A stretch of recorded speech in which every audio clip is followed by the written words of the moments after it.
He knocked me over. I landed on the dog bowl. This one's wife. No low is too low. Hello, I'm H.G. Tudor. Maureen Callahan writes in the Daily Mail, providing a lambasting of this one's wife for her behaviour. She states, "We all have one insufferable family member. The royals have Harry and this one's wife. And when the gruesome twosome enraged the Queen by co-opting and adopting her private nickname, they proved there is no low too low." As if we needed further proof that Harry and this one's wife hold nothing sacred. Well, here it is. Naturally, that is demonstrative of her sense of entitlement, that she can do whatever she wants without any form of accountability for her actions, and the ginger poodle just goes along with it because he has become a simp of a man through his codependency. We now know the rage that the late Queen Elizabeth is said to have felt when the Sussexes named their daughter Lilibet, the Queen's nickname, used only by the very few closest to her. This is extraordinary. A woman who had been famous her entire life, who understood the media and took pride in never displaying her emotions in public, who exercised the greatest discretion even in private, was apparently so upset that she couldn't restrain herself. Perhaps the historian in her well knew her true feelings would eventually come out. The Queen's private nickname, unique as a fingerprint, bestowed after her own mispronunciation of Elizabeth as a toddler, used by her late father and husband, who had only died recently, was co-opted and adopted by the gruesome twosome. Think about it. If Harry and this one's wife had wished to honour the late Queen, surely they could have chosen Elizabeth or any other derivation. Instead, they had to choose the one ineffable thing that belonged only to her. It felt like an embarrassingly needy, if not a vengeful choice, one perhaps driven by a bitterness at not getting everything they wanted. Well, it's driven, of course, by this one's wife's narcissism, which tells her she's allowed to do whatever she wants without repercussion or consequence, that the Queen had failed to support her, and therefore was fair game for the use of her name, that she would pass it off as being a homage, that it would be some form of honour, but it was actually done, driven by her narcissism, as a form of provocation and punishment. As the Mail's Robert Hardman reveals in his brilliant, incredibly well-sourced new biography of King Charles III, a staffer said that the Queen was as angry as I'd ever seen her, after Harry and this one's wife claimed publicly that she had given her wholehearted blessing. Recollections do vary. According to close sources, the Queen didn't feel so much asked as informed, taken by complete surprise when Harry called with news of his daughter's birth and their intention to name her Lilibet. In her wisdom, the Queen felt no other option but to say yes. Imagine if she had said no. Imagine the whinging and moaning and cries of victimhood that would follow. The implications that the Queen would not allow her mixed-race granddaughter to be named after her. Shades of the racist royal catastrophe. There's no low too low for Harry and this one's wife after all. No trust they will not break. No version of events they will not try to spin in their favour. And of course, nothing and no one they won't try to monetize. This is demonstrative of the way that everything is up for grabs with the narcissist, that nothing is sacred, that anything can be utilized for the pursuit of the prime aims if the narcissism deems that that is the appropriate thing to do. Nothing is off limits. There are no boundaries that won't be crushed, transgressed, or trampled upon. They registered their daughter's full name, Lilibet Diana, on several domains online before she was even born. How betrayed the Queen must have felt. Her own grandson, who claimed that he was her favourite, that theirs was a special relationship, as he wrote in Spare, took what he knew was most dear to her. And he allowed his wife to heavily imply, to Oprah and a global audience of millions, that the royal were racist.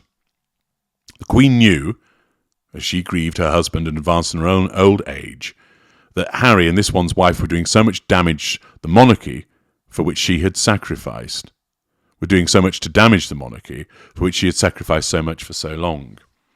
If that was not enough, the Queen also had to abide their continued insistence that they were especially close to her.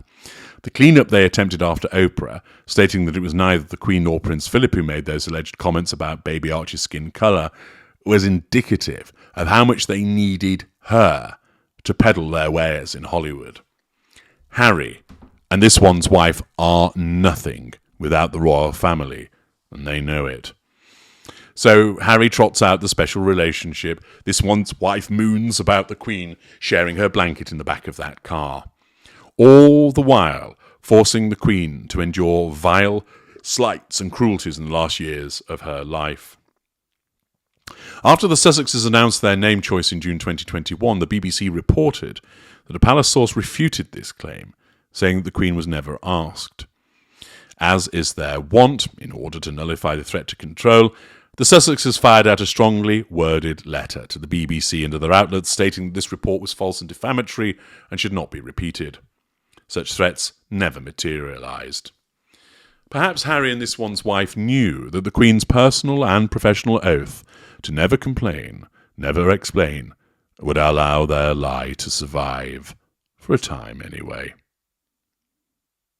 The one kindness, at least, is that Her Majesty did not live to see this one's wife, in that insipidly vainglorious Netflix documentary, mockingly recreate her curtsy to the Queen, while hapless Harry sat by silently looking pained.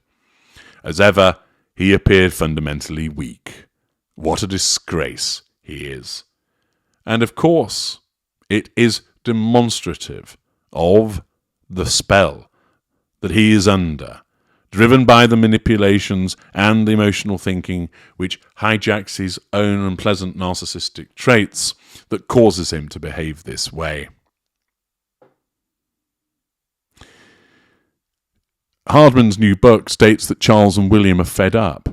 It's a reminder that this is but a family, one riven by profound and public betrayals, one whose stiff upper lip may have died with the Queen. That may be a good thing. Charles and Camilla, William and Kate should of course continue to ignore the provocations from this would-be rival court. No good can ever come of engaging with these two. Charles, Hardman writes, is exasperated by Harry and has no desire to hear whatever fresh complaints his traitorous son has vomited up. Of course, the king is extremely sad about Harry and this one's wife. A friend of Charles is quoted as saying, facade management. But there is a sense that he has done what he can, and now he is king. There are many more things to think about. Yes, the bleatings of the bilious duo are just that. Tiresome. As for Prince William, it's reported he was incensed after Harry denigrated Kate in the Netflix documentary, saying that for some royal men, there can be a temptation or an urge to marry someone who fits the mould, as opposed to somebody who you would perhaps are meant to be with. It's one of the ugliest sentiments Harry has ever expressed, and that's saying something. He was in essence claiming that William was never really in love with Kate, and that Kate is simply a blank slate, a passive player in her own life, one who will never be enough for her husband. Reprehensible. What Harry and this one's wife don't get is that they're only telling us how massively insecure they really are, and most revealing of all, that they themselves are the root cause of so many problems in the royal family, save for that other disobedient Duke, Prince Andrew. But while Andrew has been rightfully banished, Harry just won't go away. Despite all of those cries for privacy, please, alas, the worldwide privacy tour continues, unabated. As for this one's wife, the Lilibet incident tracks with the intimacy she tried to force with Kate. For one of her first meetings with the future Queen, this one's wife showed up barefoot in ripped jeans, as per mentioned in Spare.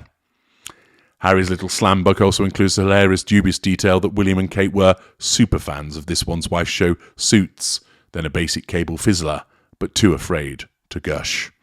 William and Kate have met far more impressive, famous, powerful people, but the great this one's wife had them starstruck. Please.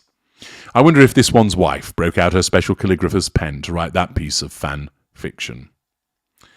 The fact is, the behaviour of this one's wife demonstrates that no low is too low, and that she continues to demonstrate her narcissism in full effect. I'm H.G. Tudor. Thank you for listening.